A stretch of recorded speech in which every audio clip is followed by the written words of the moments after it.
Olá, meus amigos e minhas amigas, seguidores do perfil Trabalho Notável. Estamos aqui para. Quando eu ligo, ó, quando eu tô de óculos, dá essa coisinha aqui.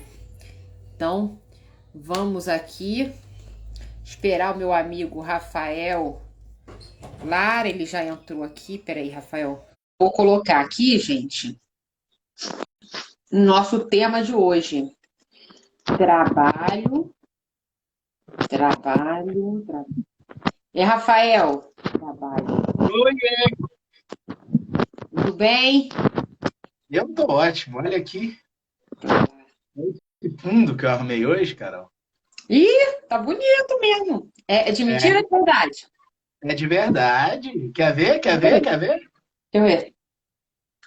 Ih, garoto! Que isso, hein? Tô no clima hoje na nossa live. Tá. Da live do contraditório. É. Porque hoje eu estou em Itapuranga, uma belíssima cidade aqui no interior de Goiás, numa subseção maravilhosa de uma advocacia muito atuante.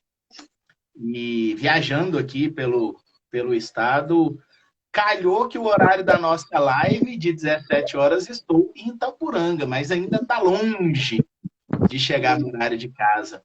O Lauro falando que eu fui pescar, e pior que aqui é um pesca e pague mesmo, Lauro. Por causa das medidas sanitárias, a gente teve que escolher um lugar que desse bastante espaço para todo mundo se distanciar, mesmo com máscara, né?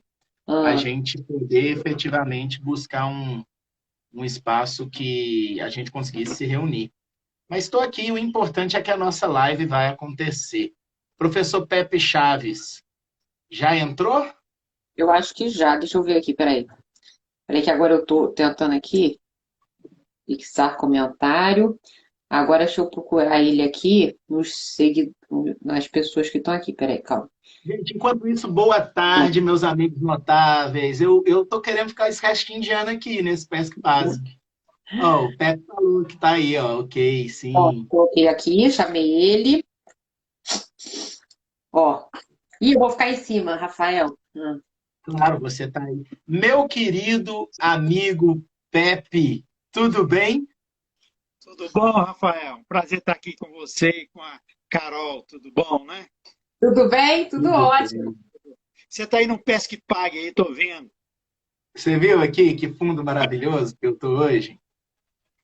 Olha só, gente, para quem está chegando agora, e até para explicar para o professor Pepe, que toda quarta-feira, 17 horas, vocês sabem que eu e Carol temos a nossa live aqui de prática trabalhista, né? Todas as quartas, às 17 horas. Você pode estar num Pesque Pague que tem a live, não tem problema. E há 2 semanas atrás, professor, 2 semanas atrás, nós recebemos o nosso queridíssimo amigo André Zipler, né? E para Excelente. falar sobre trabalhadores de plataformas digitais. E aí os seguidores, alguns ficaram fascinados, apaixonados na exposição do André, e outros indignados com a posição do André, francamente falando, de uma inexistência do vínculo empregatício. E aí eu falei para Carol, temos que trazer alguém que tem um pensamento diferente, né? Tem uma análise diferente. E falei para a Carol que, para mim, a maior autoridade no assunto hoje no país é o professor Pepe Chaves. Por Acho isso que é bom a que. gente ter amigos, viu? Por isso que Mas é uma referência, Pepe, você sabe. Acho que desde antes de você vir cerrar fileiras conosco na advocacia, desde quando você ainda estava no tribunal, enquanto desembargador, na ativa, você já atuava, pensava, estudava na academia mesmo, né? Essa linha dos trabalhos em plataforma, eu acompanho aí o seu trabalho e entende muito de plataformas, independente do direito do trabalho, entende muito das plataformas, entende muito dos aspectos técnicos, eu sempre gosto de lhe ouvir. Eu e Carol até pensamos um pouquinho diferente, né, Carol? Mas Uhum. ouvir o professor Pepe é um não sei aprendizado. se eu entendo muito. Estudo bastante. Estuda muito, Garoto estuda mesmo, muito. né? E aí a Mas ideia eu acho, é a gente eu te ouvir mesmo. parabenizo. Meus parabéns, porque realmente hoje a gente tem que falar Deus me livre do pensamento único. A gente tem que ter pluralismo de ideias, né? Isso é uma condição imprescindível para um diálogo democrático, né? É a diversidade de ideias, né? Aquelas bolhas do pensamento único, elas são muito ruins, né? Em todos os sentidos. Então, a gente realmente tem que ter debate para a gente avançar, né? Porque senão a gente só fica pensando circularmente dentro de uma bolha, né? Perfeito. E eu quero agradecer, professor, você ter aceitado o nosso convite. É uma Agradecer honra, mesmo. Minha uma admiração. alegria, né? Estar aqui. Estaria mais alegre que estivesse aí no Pesque Pague, né? Eu estaria mais alegre se eu estivesse aqui no Pespac sem gravata, para falar a Aí verdade. sim. Para falar a verdade. Mas olha, professor, eu, Carol e o trabalho notável, né, professor Fabiano, professor Antônio Humberto, professor Luciano Martinez, queremos agradecer aí o carinho de ter aceitado o nosso convite. Um Carol, abraço aos 3 queridos amigos. e acho que são uns 40 minutinhos aqui de bate-papo. E para a gente começar, se Carol me permite, eu quero pedir para o professor falar um pouquinho do assunto, né? Eu acho que você fala muito bem e independente de ser uma live, costuma ser um bate-papo, mas pode no início expor o assunto do trabalho em plataformas digitais, que eu acho que a construção da sua linha de raciocínio ela é sempre muito bem-vinda e muito bem construída. O objetivo é a gente trazer aí essa construção e aí depois a gente vai fazendo uma provocação ou outra do lado de cá. Não, eu acho que esse tema é imprescindível. Hoje talvez seja o tema central no direito do trabalho, né? Sobretudo impulsionado agora pela LGPD, né? Que ela impulsiona essa questão. Eu tenho colhido aí algumas estatísticas e estou impressionado. O número de trabalhadores de plataforma é muito maior do que a gente pensava, né? Porque a gente às vezes pensa em plataforma, a gente pensa na Uber, na 99, nesses trabalhos do motorista, o iFood, nos entregadores, no Uber Eats, né? A gente restringe, que já é um público grande, né? É, ninguém sabe bem quanto que é, mas falam 7, 4 milhões, 10 milhões, já vi várias cifras. Então, ainda não tem bem, mas é muita gente. Imagina, qualquer uma, se for a menor, 4 milhões é muita gente. 4 milhões de trabalhadores, né? Então, e agora, nos Estados Unidos, eu vi recentemente que 40% da população está trabalhando em plataforma. Só que não é, evidentemente, que não se trata das plataformas de transporte, ou de comida, né, de entrega, né, no sentido amplo da palavra, né? As empresas nos Estados Unidos, eu sempre tenho, com orgulho, eu falo de meu filho, eu tenho um filho nerd, que trabalha lá em São Francisco, né? Então ele está ali no olho do furacão. E ele está já. A empresa dele é uma grande empresa que ele trabalha lá. Desde que começou a pandemia, ele trabalha home office e não tem previsão de voltar, né? São Francisco é uma cidade caríssima, caríssima, né? Um apartamento de 1 quarto lá, sem garagem, está custando 3 a 3.500 mil dólares, né? Com isso em reais, de 1 quarto sem garagem. Então, o que aconteceu? As pessoas, houve um êxodo de São Francisco, o pessoal saiu de São Francisco, foi para cidades mais baratas, para ir trabalhando em plataforma. Então, esse tema, Rafael, eu acho que é o direito do trabalho hoje. Hoje, e vai ser, porque nós não vamos voltar ao normal ao antigo, né? Se fala sempre no novo normal. Nós vamos ter um nível de plataformização. Tem um paper muito interessante que foi naquela revista de tecnologia do MIT, em 2019, que foi até financiado pela Oracle, esse paper, né, uma pesquisa séria e tal, fala que é o seguinte, que plataformas vão vencer.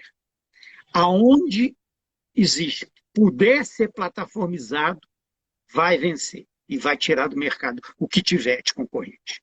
Seja no ensino, seja... Não, ensino presencial vai ser uma coisa de gente rica, de... eu estou falando em termos de tendência, né? Então vai ser tudo. A plataforma vai ser... Então nós vamos ter, nós do direito do trabalho, Carol e Rafael, né? Nós que vamos ter que mergulhar mesmo nesse tema com mais profundidade e com menos espírito de emulação, com mesmo olha, eu sou contra o seu favor. Né? A gente tem que procurar aprofundar o conhecimento nesse tema. Né? O algoritmo ele tem condições de ser um chefe melhor ou pior do que o humano. Né? Depende da decisão humana, de como ele seja. Ele pode ser melhor, um empregador, né? Um algoritmo, ser um chefe, não um empregador, mas um chefe, ele pode ser tanto. Isso é muito... hoje já temos isso, né? Mas depende de... Eu perdi o que eu vou falar. Eu estou cabelo branco, a gente começa...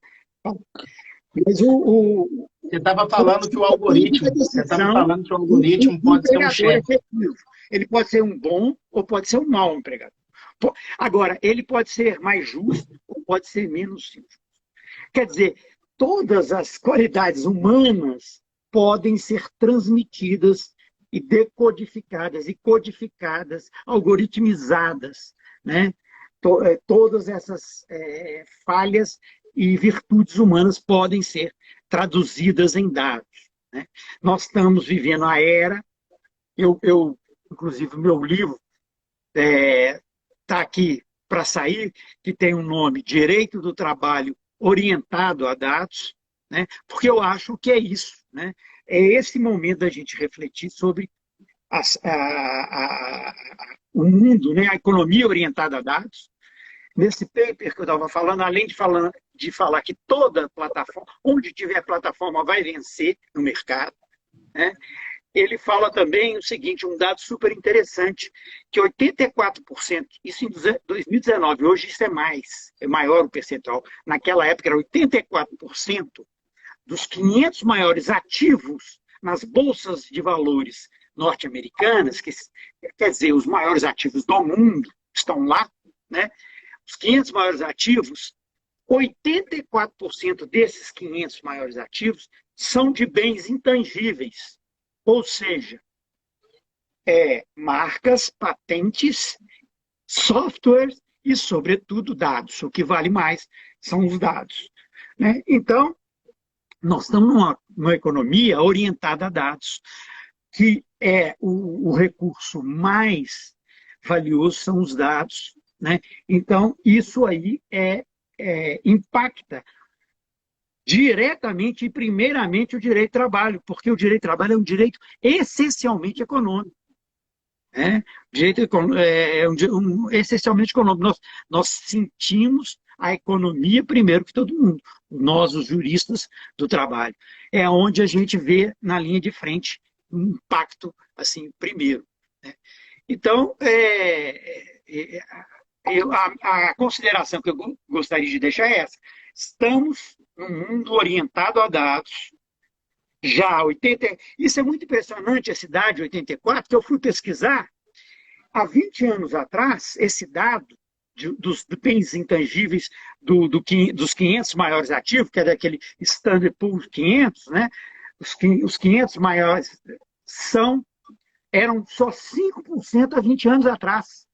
Ou seja, olha só como é que mudou, Rafael. Há 20 anos atrás, quem mandava na economia eram os bens tangíveis, ou seja, máquinas, equipamentos, imóveis, né? Isso que mandava. Hoje, isso não manda mais na economia. Isso hoje, segundo esse paper, que é de 2019, 16%. 84% é totalmente intangível. Então, nós estamos numa economia intangível. Nós estamos numa economia de dados e as plataformas vão vencer. Por isso, Rafael, sem entrar especificamente afirmar num caso ou outro, a tendência é que a plataforma seja uma companheira, a nova companheira de viagem do direito do trabalho. Então, a gente não pode fechar as portas para ela. Né? Então, E aí isso é o primeiro que eu falo. E aí eu faço a primeira provocação antes de passar para a Carol. Quando a gente reflete sobre o assunto, a gente sempre olha para o que a gente conhece tradicionalmente como subordinação, né? E aí vamos ficar aqui só na subordinação, que eu acho que os outros requisitos são variáveis e elementares aqui. O grande ponto é a subordinação. E eu vejo o professor Pepe defendendo muito a subordinação algorítmica, né? E falar em código-fonte, em ter acesso ao código-fonte, a polêmica do sigilo empresarial. Eu gostaria que você explicasse para a gente, professor, por que saber ou não o código-fonte, e ter conhecimento, né, do código-fonte e entendê-lo é tão importante para a gente enxergar essa subordinação algorítmica ou algum outro tipo de subordinação que o senhor nos mostra, para, ao final, a gente chegar numa eventual conclusão da existência de fato de subordinação, mesmo que eu controle que horas que eu vou trabalhar, eu diga que se eu vou ligar o meu aplicativo ou não, eu decida se hoje eu vou trabalhar ou não, eu decido o meu horário, eu escolho as eventuais corridas que eu vou pegar, mesmo diante de tantos argumentos, o professor Pepe apresenta aí uma condição de, ainda assim, com base no algoritmo e entre outros argumentos que ele fala melhor que eu, ele defende a existência dessa subordinação. Quer complementar a pergunta ou fazer alguma ponderação antes, Carol? Não, eu ia puxar justamente quando ele fala do algoritmo ser chefe, né? Aí o professor já anuncia essa ideia, né, de subordinação, quer dizer, dessa chefia. Mas eu pergunto que eu fico mais curiosa em relação a essa perspectiva, é porque justamente nesse mundo, né, anunciado de tendência de plataforma, será que a gente pensar nesses conceitos tão tradicionais de subordinação e de chefia, né? Isso não ficaria um pouco deslocado? Mas é por aí mesmo. Eu gosto de ouvir o professor Pepe quando ele vai atinar os argumentos no sentido da existência dessa subordinação. Pois é, eu gosto, essa questão realmente, eu sou crítico em relação à palavra subordinação, ao conceito de subordinação. Porque, como a gente sabe, né, a subordinação não está na CLT, no artigo 3º, para definir o empregado. Né? A palavrinha mágica que tem na CLT é dependência, ela não. A palavra subordinação, o vocábulo, o conceito de subordinação, só apareceu, como vocês sabem, né, no direito do trabalho dogmatizado, em 2011, com a nova redação do artigo 6º, que foi justamente o artigo que veio regulamentar o trabalho à distância, o teletrabalho. Né? O artigo 6º, a regulamentação perfeita do artigo 6º, a reforma trabalhista, a meu ver, não tratou bem, porque tratou com retrovisor. Né? Então, mas eu acho que o conceito de subordinação ele é mais adequado, o conceito, para realmente a grande indústria para o Fordismo, né? Hoje, a subordinação ela tem que ser atualizada com conceito jurisprudencial. A subordinação é um conceito, não é legal, né? Ela apareceu na CLT em 2011, depois na reforma trabalhista em 2017, mas ela é uma construção jurisprudencial, uma construção doutrinária, né? Então, essa construção jurisprudencial e doutrinária, ela precisa fazer um upgrade nela, uma atualização nela, que é, pelo menos, em 2007 eu dizia, antes de existir as plataformas de trabalho, né, eu chamava de subordinação reticular, né, que também serve para hoje. Mas nós não podemos pensar na ideia de subordinação nos termos fordista, de uma linha de produção fordista, quando nós tínhamos uma linha de produção. Quando você tem uma linha de produção, você precisa de assiduidade e cumprimento rígido horário. Por quê? Se tem uma linha de produção, se o trabalhador não estiver na linha de produção naquele momento, o que acontece com a linha de produção? Interrompe a prescrição, interrompe a produção, né? Porque ele sai da linha de produção para ali, onde ele precisava executar. Então, o trabalho foi modificando. O toyotismo ele começou a ter uma concepção, a organização produtiva mais em rede, justamente para não ficar dependente de um trabalhador, né? Greve, por exemplo, você tinha greve um só, parava uma produção, podia, em tese, parar uma produção, né? Então, uma organização em rede. Então, a gente tem que fazer um upgrade na subordinação para ela não ficar vinculada muito a questões de assiduidade e de flexibilidade horária. Porque num sistema fordista linear, de linha de produção, é muito importante a produção, e isso denotava profundamente o vínculo empregatício, né? O poder, a emanação do poder empregatício. Agora, o poder empregatício, eu prefiro trocar a palavra subordinação pela palavra controle, que, aliás, tem um artigo 6º agora, controle. O controle é um controle algoritmo, é um controle. E você, através do algoritmo, você pode controlar tudo, né?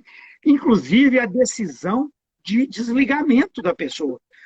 Nenhum trabalhador de plataforma, que tem milhões no mundo, é dado por um gerente que fica atrás de um computador, numa telinha,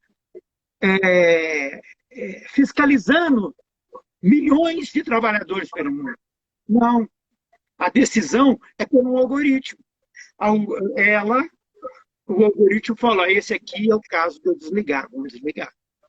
Então, é isso que nós não podemos mais deixar fora do direito de trabalho, porque isso é o futuro, é a tendência do futuro. Se a gente falar que isso não é direito de trabalho, o direito de trabalho simplesmente vai acabar, porque as plataformas vão vencer. Elas que vão, onde tiver tudo que puder ser plataformizado, será plataformizado.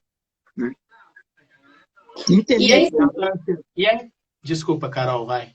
Não, e esses trabalhadores, né, que estão, esses milhões que estão vinculados através de plataforma, no seu modo de ver, eles estão abrangidos no direito do trabalho, claro, mas quais seriam os direitos trabalhistas que eles teriam direito a reivindicar a tutela? Olha, ontem, acho que foi ontem, ou anteontem, a Espanha deu uma decisão muito ousada, né? Que foi o reconhecimento de vínculos empregadores. E o direito de que os sindicatos tenham toda a informação sobre os algoritmos. Tudo, inclusive o perfil de cada trabalhador, que o algoritmo faz um perfil do trabalhador e faz um perfil do usuário, né? Então,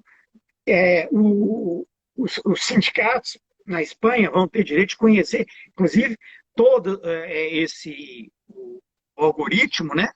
Justamente porque é do algoritmo que emanam as decisões empresariais estratégicas, né? Ele materializa, ou melhor, virtualiza, né, as decisões das empresas, né?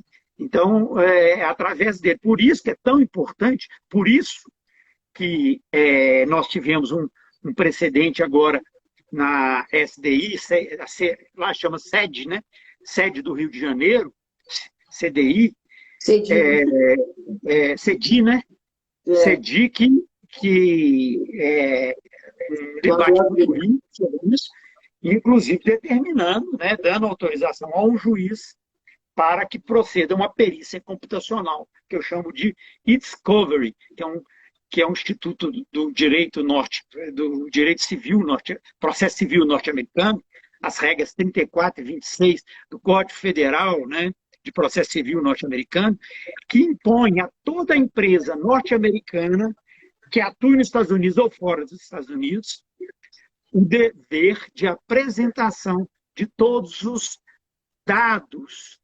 Não são dados, é mais do que a LGPD, porque a LGPD é só restrita a dados pessoais. Na e-discovery, todas as informações eletrônicas estejam disponíveis nos sistemas das empresas. Então, o e-discovery é mais do que a LGPD, porque a LGPD só no que diz respeito a dados pessoais. O e-discovery, e nós temos aqui um artigo que eu defendo desde 2006, que nós temos a e-discovery brasileira, que é o artigo 13 da Lei 11.419, que é a Lei do Processo Eletrônico. É o meu artigo predileto na lei, porque é o princípio da conexão, que eu sempre sustentei aqui do ponto de vista processual, que determina que autoriza o juiz, inclusive de ofício, requisitar todas as informações eletrônicas que sejam disponíveis, né? Não só dados pessoais, né? Então, é muito importante a gente distinguir LGPD de e-discovery, porque LGPD é só dados pessoais, é direito material. E-discovery é direito processual e é qualquer informação, desde que esteja em litígio, num litígio judicial, né? Mas isso é um mundo novo, né? Que vocês que são jovens é que vão enfrentar essa fera mais do que eu. Mas, professor, olha só. Uma das grandes questões que eu levanto sempre é que o direito brasileiro hoje divide as pessoas entre CLT e nada, né? Ou a pessoa se enquadra ali na CLT, ou ela é um nada, quase abandonada aí pela empresa. E aí a gente entra com muita força nessas empresas, nas plataformas, né? Parece que com o receio de chegar muito perto dos requisitos para se reconhecer os direitos trabalhistas, empurra ele para cada vez mais distante. É quando você começa a enxergar um abandono social, um abandono até moral desses trabalhadores. E aqui eu trazendo bem para o mundo daquelas plataformas específicas com que a gente está habituado mesmo, né? Do transporte, da entrega. Eu até faço uma crítica muito grande de tentavam chamar esses trabalhadores de empreendedor, e eu falava, pô, o cara que bota um chinelo e sobe numa bicicleta com mochila nas costas, ele pode ser batalhador pra caramba, mas empreendedor, tu tá de sacanagem, que vai querer falar que um cara desse é empreendedor. É um lutador, é um garrador, é um cara que merece, mas empreendedor não dá, né? Só que aí precisa dar essa roupagem de que é bonito falar, não tem a carteira assinada, tem uma maquininha de passar cartão. Aí a gente vem em toda a construção socioeconômica e cultural. E eu penso, e professora Carol também pensa assim, se me permite, professora, e aí eu gostaria de ouvi-lo. que a gente precisa, está na hora da legislação brasileira enxergar esse terceiro elemento.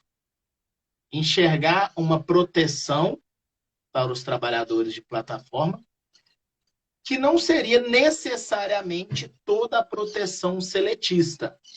E aí nós temos, quando eu falo isso, por exemplo, com o Antônio Humberto, ele fica bravo, né? Fala, não, o trabalhador tem lá que ser protegido e uma série de questões.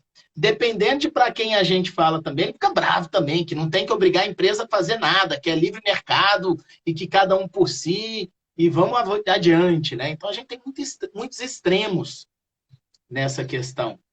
Mas como que você vê, professor? Eu gostaria muito de Olha, enxergar essa posição. esse é um aspecto interessante. Do ponto de vista de pragmático, olha, vamos começar um terceiro gênero, né? É o parassubordinado, né? E tem várias categorias. Porque o direito norte-americano também é igual ao brasileiro, é binário. Na Europa, quase todos os países têm o chamado parassubordinado, que é o terceiro tipo, né? Inclusive, no Reino Unido foi enquadrado um terceiro tipo. Embora eu analisei bem a decisão da Suprema Corte do Reino Unido, isso aí foi porque foi pedido isso pelo próprio sindicato. Ele já pediu ele não pediu o empregado com todo o seu direito, né? O employee pediu nessa categoria para subordinado, que é o worker, que é um empregado subordinado. Eu acho que a gente não deve trabalhar com isso, porque não consegui, eu estudo há muitos anos, desde que começou a pipocar na Europa os trabalhadores subordinados, que foi isso na virada no milênio. Eu estudo, né? Cabelo branco dá nisso, né? Então, e tentando entender, eu falei, que diabo de figura que é essa? Tentando entender. Nós não tivemos, você não consegue enquadrar uma pessoa se ela é empregado ou se ela é parassubordinado, empregado precarizado. Não tem jeito, não tem ciência jurídica na distinção, a gente não consegue, porque ele é subordinado. É só porque naquela hipótese descrita especificamente na lei, ele é considerado, declarado pela lei para subordinado. Porque se não tiver lei, não tem como declarar para subordinado, porque a gente não consegue distinguir um parasubordinado de um subordinado, a não ser na referência legal, no positivismo. Olha, a lei fala que você não pode, a categoria tal, o trabalhador de plataforma, tem esse direito. Pronto.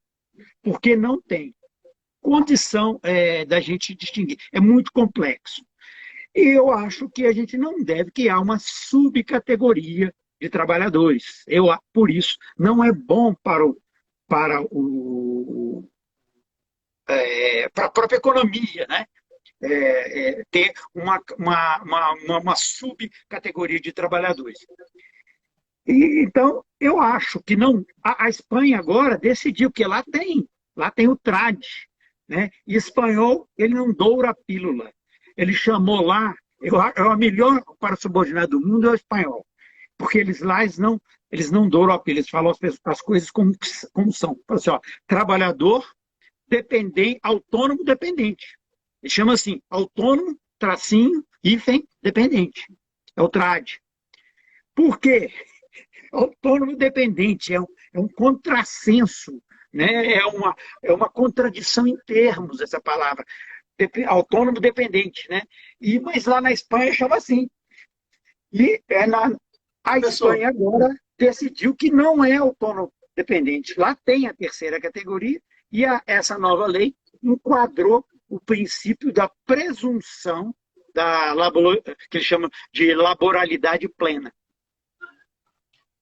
A questão do autônomo dependente é muito interessante. Eu consigo enxergar a definição e o enquadramento, mas a gente precisaria de 2 horas de live, né, para debater o conceito, e a gente está caminhando para o fim aqui.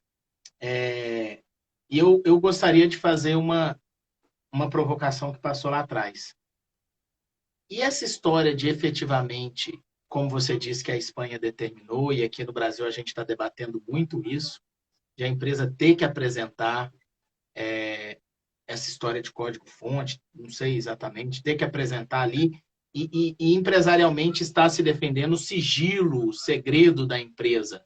Para a gente fechar aqui, como é que é isso, professor? Não, Explica para a isso gente. inclusive Não é nem a lei. explicar mesmo, eu estou vendido nessa parte. Não, mas a própria lei permite isso, a lei de patentes em disputa judicial é possível, né, quebrar eventualmente algum sigilo, mas tem que se decretar um segredo no processo, né? O processo tem que tramitar sem segredo de justiça. Agora, na verdade, não me parece que aí tem algum sigilo, algum segredo do negócio, porque deve ter pelo menos umas 100 plataformas pelo mundo, né? Só que no Brasil tem N. Então, isso aí hoje é puramente colocar uma decisão empresarial em algoritmo. Só isso. Não tem segredo no sentido científico, de uma invenção, né? Só tem as decisões. Agora, se as decisões ferirem administrativa direitos de terceiro, e esses terceiros, eventualmente afetados, têm direito de discutir isso judicialmente, inclusive diante de segredo de justiça, né? Então, para não ter problema disso, é só decretar o segredo de justiça, né? E aí nós vamos conhecer. Pode falar, professor, desculpa. Por exemplo, a gente, nos Estados Unidos, com esse instituto aí, Discovery, lá o sindicato de Nova York pôde descobrir com uma perícia, por exemplo, que 40% do tempo dos motoristas ele não recebe. Então, para ele trabalhar, ele receber 10 horas de trabalho, ele precisa trabalhar 14, ficar 14 horas à disposição. Descobriram isso. Descobriram outra coisa com essa perícia computacional. 85% dos motoristas de Nova York, hein, que é uma cidade caríssima, recebiam, na época, menos do salário mínimo, né? Então, isso tudo foi revelado e a partir disso houve um acordo com o sindicato, né? O ideal para nós, é essa questão ser decidida não é por lei, mas por negociação coletiva. Eu acho que a questão das plataformas podem dar podem tornar a legislação muito mais adequada, né, à categoria, porque nada melhor do que uma lei coletiva específica de uma categoria para ser mais customizada para a categoria, né? Então, eu acho que o ideal é isso, por negociação coletiva. E lá aconteceu isso. A partir do Discovery, descobriram esses dados e foi possível fazer acordos, né? No caso, a Uber. Então, eu acho que é importante isso para a gente saber, que ninguém sabe bem, né? Tem pesquisas aí, tem de várias, em Minas, no Instituto de Geociências da UFMG, vai soltar uma pesquisa em breve aí, assim, talvez seja a melhor pesquisa do Brasil, que a gente vai ter uma noção mais clara de como que é a realidade, né? Porque a gente fica falando também muito hipóteses, né? Ninguém conhece bem a realidade, né? Maravilha. Esse livro Carol, que o senhor falou que está terminando. Carol, só para eu falar. Vai fechar aqui. Eu preciso ir para a próxima cidade. Tinha falado que eu ia ficar aqui até 17h40. Como eu vou andar, eu vou continuar assistindo vocês aqui. Olha que maravilha onde eu estou aqui, ó, professor. Maravilha! um Pesque Pague em Itapuranga, no estado de Goiás. E eu, de fato, estarei aqui assistindo vocês, mas vou me desconectar, que eu preciso pegar a estrada agora. Não terminem, que eu ainda quero ouvir, Já com 40 por minutos exemplo, já. o professor Pepe. Quero ouvir, por exemplo, o professor Pepe responder a pergunta do Leonel. E para onde vão os trabalhadores braçais, os empregados braçais? É provocativo, é claro, a gente sabe para onde eles não vão acabar, né? A gente sempre vai ter o trabalho braçal, mas vai ficar a provocação. Carol, termina aí para gente. Tá, tá.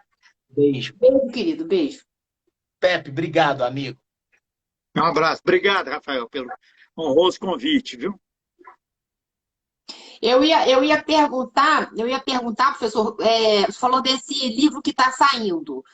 E aí aborda essa questão toda, ou tem essas pesquisas também? Como é que tá saindo quando? Bom, Ano essa ainda? pesquisa ainda não saiu, né? Ah, Mas essa aqui de Nova York, sem dúvida, né? Mas essa ainda vão ver. Eu estou aqui, eu estou finalizando ainda o livro, ainda não terminei, não, né? eu achei que Agora, estivesse saindo uma mesmo. questão Hum. que o Rafael pediu para eu falar sobre os trabalhadores, né? E os trabalhadores braçais, como é que vão ficar, né?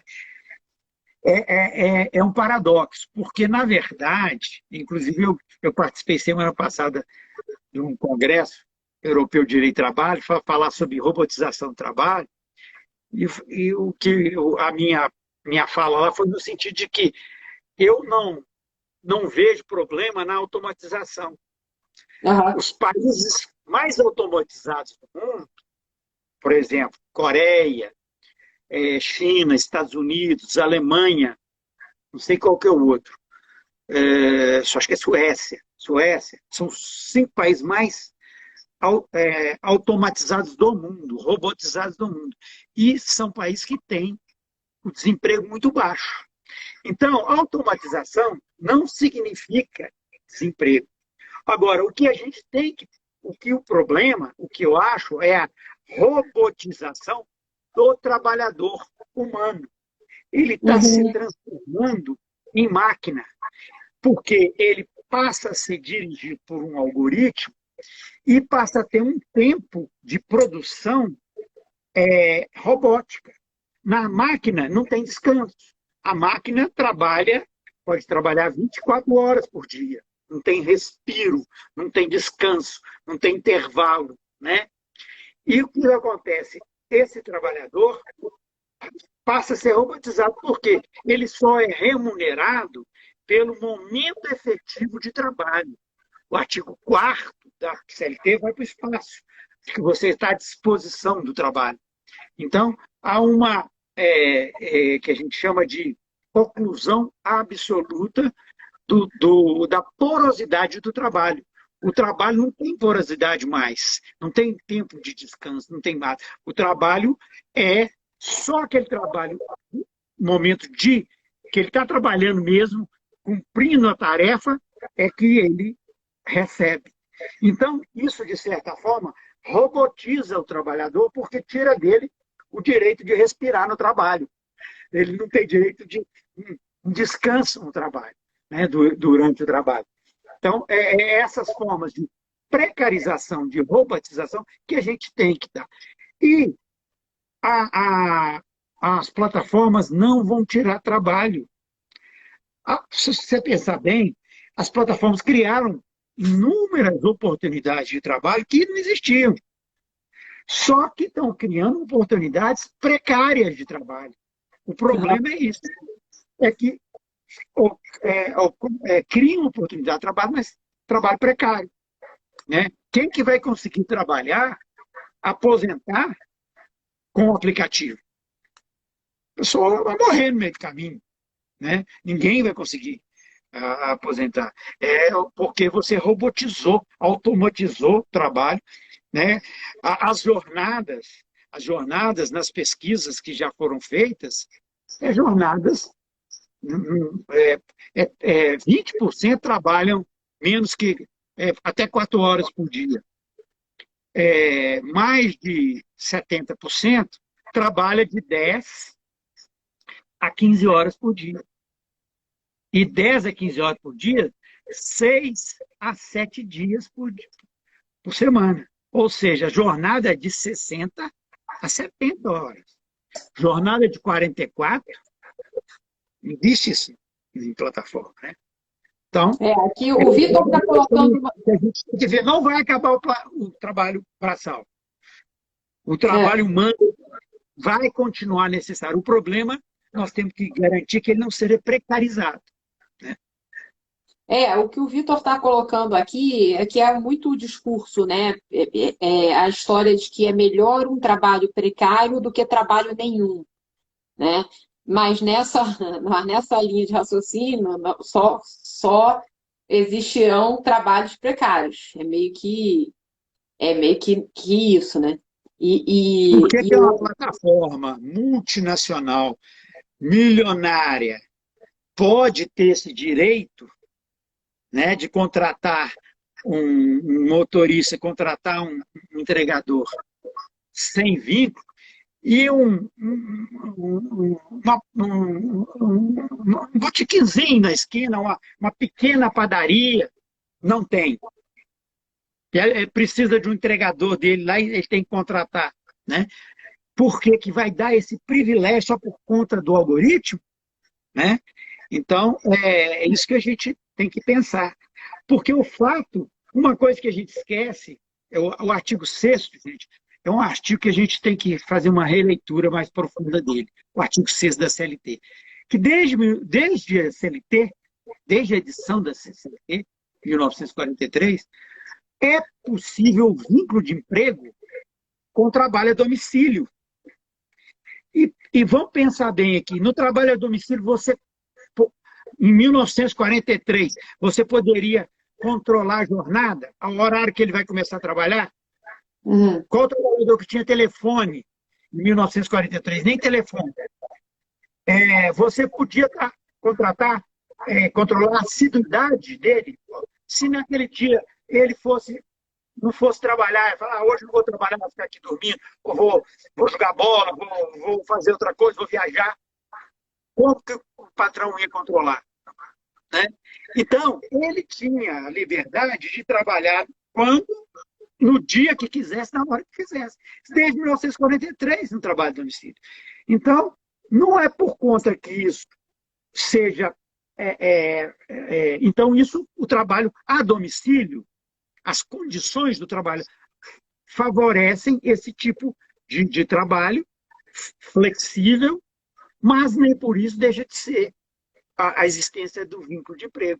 Da mesma forma, o algoritmo, o aplicativo, favorece um trabalho com maior flexibilidade, em tese, né? Porque na prática, como eu disse, você tem a liberdade de trabalhar 60, 70 horas. Na prática, o que acontece é isso. Contrato hiperrealidade, eu chamo isso de contrato hiperrealidade. Né?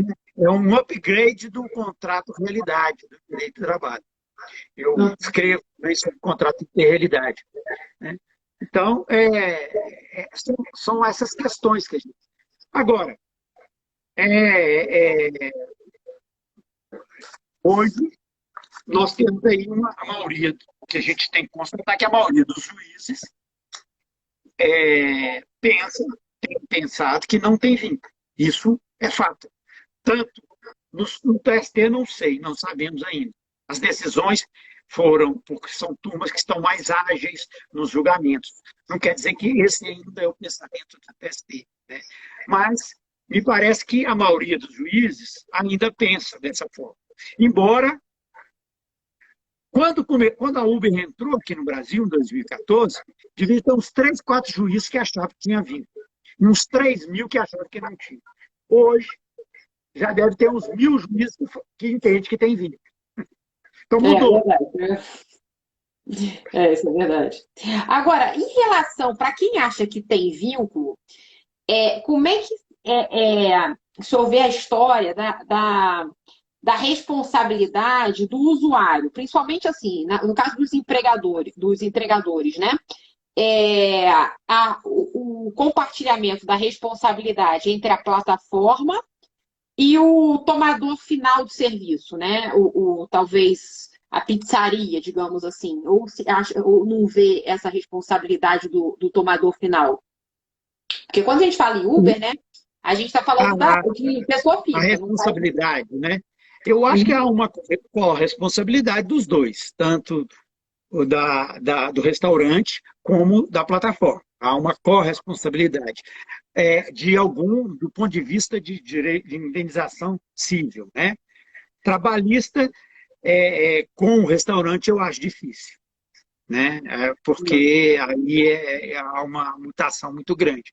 Com restaurante não. Agora, o grande problema, e que existem alguns lugares que já estão criando os sindicatos de bares e restaurantes, criando os seus aplicativos. Por quê?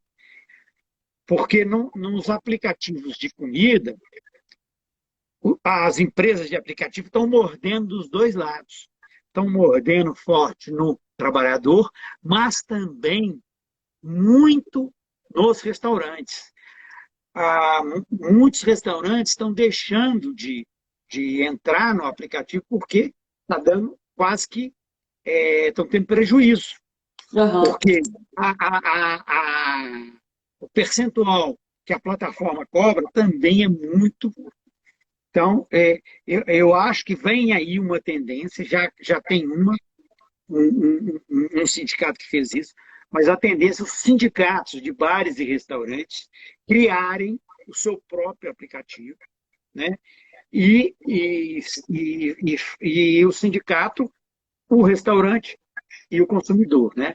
Isso é uma tendência. É uma tendência também dos que defendem os aplicativos, mas que eles não fiquem nas mãos de grandes plataformas multinacionais, porque essas plataformas nem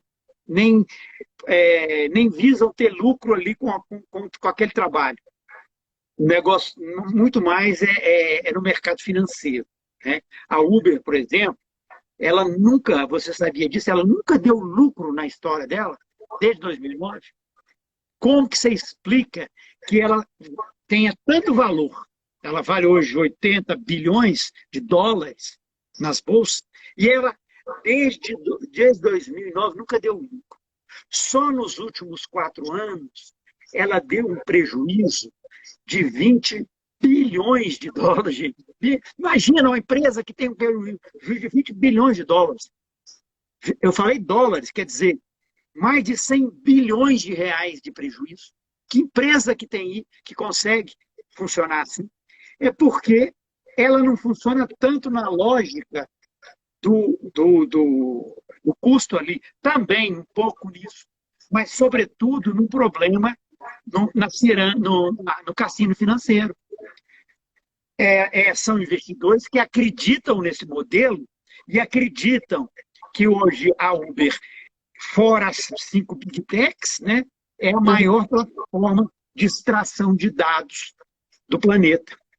Então, o valor dela vem muito das bolsas e do cassino financeiro, vem dos dados que ela pega de nós, consumidores, que são os dados mais preciosos que tem, são os dados dos nossos deslocamentos, são os dados dos nossos hábitos de consumo, né? São os dados mais valiosos. Então, por isso que ela vale tanto, né? Então, ela pode reconhecer em bico, pagar bico, que ela vai continuar valendo muito, porque o foco dela são os dados, né? Então, não tem nenhuma incompatibilidade com essas grandes Big Techs de reconhecer vinho, porque elas vão ganhar dinheiro lá no cassino financeiro. Mas os que defendem os aplicativos, um uso cooperativo e colaborativo dos aplicativos, dizem que devemos prestigiar os aplicativos locais da sua cidade. Sua cidade tem um aplicativo de entrega de comida, dê preferência a ele. Se tiver, várias cidades têm aplicativos de transporte, dê preferência a ele. Porque o imposto, primeiro, vai ficar ali na sua cidade, no seu estado, no seu país, né? Enquanto que nessas plataformas multinacionais a gente nem sabe do dinheiro, né? Vai tudo com cartão de crédito, que é pago fora do Brasil, né? Então, a gente vê quase que não vê imposto aqui de aplicativos, né? Então, Agora, e se vê assim, o caminho para proteção, porque agora eu digo proteção contra a automação mesmo, porque o Uber já fala em carro automático, né? Transporte automático. Muitos desses aplicativos não lhe parece que vão se tornar mais aplicativos de robô do que de gente, não? olha, eu acho que não, viu? Hum. Isso aí é mais uma espécie de chantagem que essas plataformas fazem com os trabalhadores. Uma coisa é você ver esses carros automáticos, os carros robôs, numa cidadezinha ali dos Estados Unidos, toda organizadinha, com ruas vazias, isso já é possível, não tem problema. Agora, coloca aqui no Brasil, numa avenida dessas, às 6 horas da tarde, no rush, para você ver se vai funcionar. Isso aqui é 10, 20 anos, no mínimo, entendeu? Então, é muito mais chantagem que elas usam, que isso aí é mais marketing. Não tem substituição do motorista e no cenário de curto prazo. Não. Pensando assim, pode ser mesmo. Porque realmente, porque a gente vê, né, a Pensa na entrega tua de avenida, drone qual que é a sua cidade? no Rio. Rio. Na Avenida Brasil, 6 horas da tarde ali. É, pensando assim, realmente. O Pepe, deixa eu ver aqui. Cadê? Essa também é uma pergunta que eu queria fazer também, Carol. Tomador de serviço é. Não, deixa eu ver aqui o povo. É, mas aí. Cadê, Pepe? Eu tinha passado aqui umas perguntas que apareceram, mas eu não consigo ver, porque eu estou no perfil desse trabalho notável, não sobe a pergunta. Não sei se quando o Rafael faz é assim também. Bom, mas é isso. De qualquer forma, a gente a gente está aí com 57 minutos, mas eu queria lhe agradecer muito, sabe, Pepe, e lhe pedir para deixar considerações finais no sentido prático, porque a gente, assim, né, essas nossas lives de quarta-feira são sempre mais voltadas para o profissional dos direitos que quer uma abordagem prática do assunto.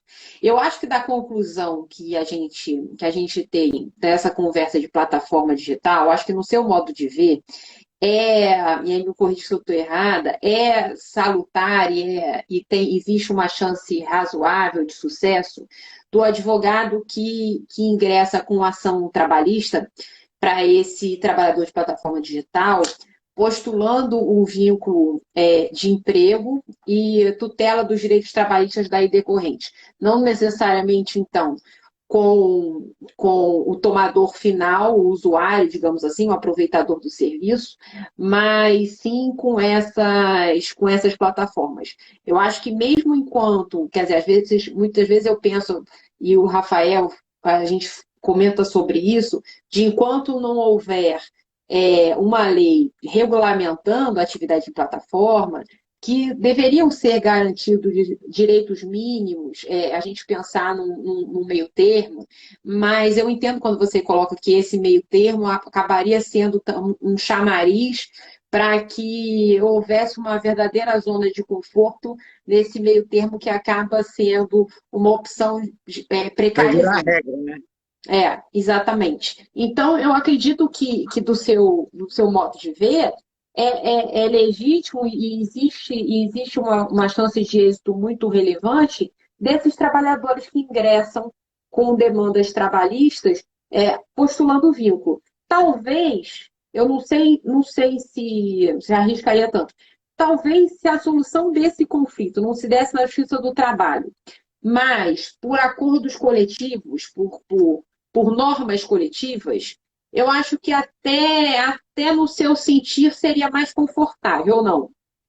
Sim, é muito mais adequado. Eu acho que é melhor resolver isso em sede de negociação coletiva, mas os sindicatos estão se queixando que as plataformas não negociam, desconhecem a existência dos sindicatos. Esse é o problema, mas é muito mais eficaz. Eu acho que hoje existe um risco, né, para o advogado entrar com ação dessa. Então, o que uma saída que boa seria uma espécie de PAP, produção antecipada de prova, mas não propriamente com base no CPC da produção, porque existe também uma polêmica se cabe ou não, com base na LGPD. Uma produção antecipada de prova, né, com base nos dados daquele trabalhador, faz aquela. Isso não tem sucumbência, não tem risco, e segura a prescrição e aguarda um pouco o cenário melhorar. E vai depender de como ele produzir essa prova, ele vai ter mais ou menos chance de lograr isso. Não estou entendendo. Essa produção antecipada de provas seria como objeto, assim, direcionar. Eu sou uma perícia para exibição dos dados relativos ao trabalhador. O perfil, né, como diz na lei espanhola, o perfil do trabalhador. Porque o algoritmo faz para o empregador um perfil de cada um dos motoristas. Certo. Né? Então, se ele está próximo de ser desconectado, ou se ele está muito bem cotado, como é que sabe até quantas frenagens ele dá por viagem, né? Então, como que isso é visto pela empresa, o que a empresa quer, o que a empresa premia, o que ela pune, né? Tudo esses dados. Então, o perfil do trabalhador, né, falando rapidamente, seria uma produção antecipada de prova para que a empresa publicasse, informasse na justiça, né, o perfil daquele trabalhador. E ela não tem uma perícia para isso. E aí é uma solução. Verdade, porque isso eu nunca diminuir o risco do advogado. Né? Entendi. Tá ótimo. Professor Pepe, olha, lhe agradeço em nome dos professores do trabalho notável, muito bacana esse bate-papo, porque realmente quando a gente fica, né, naquela panelinha de pessoas que pensam muito em torno, ao redor da gente, a gente fica meio que com as ideias circulares mesmo, obtusas, né?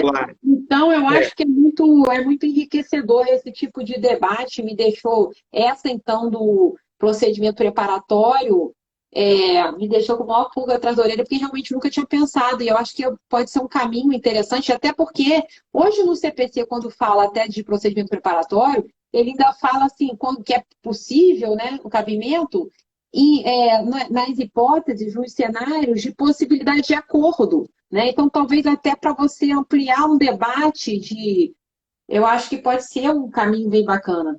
Mas é isso, queria agradecer demais.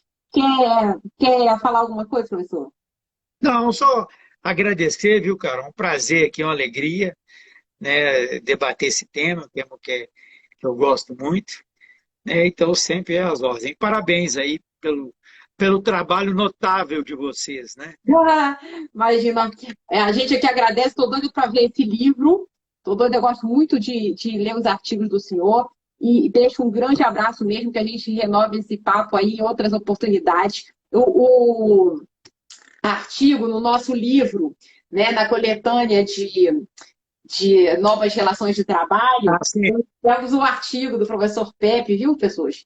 E aí eu acho que é no tomo 3, se eu não me engano, né? O tomo 3 ou tomo 4, já nem sei mais. Mas abordando muito bem esses temas aí da modernidade do mundo do trabalho. Professor, fique com Deus, saúde, muito obrigada aí pelo tempo disponível. Obrigado, eu que agradeço. Um abraço para você, para todos. Valeu, gente, obrigado. Até quarta que vem, 5 horas.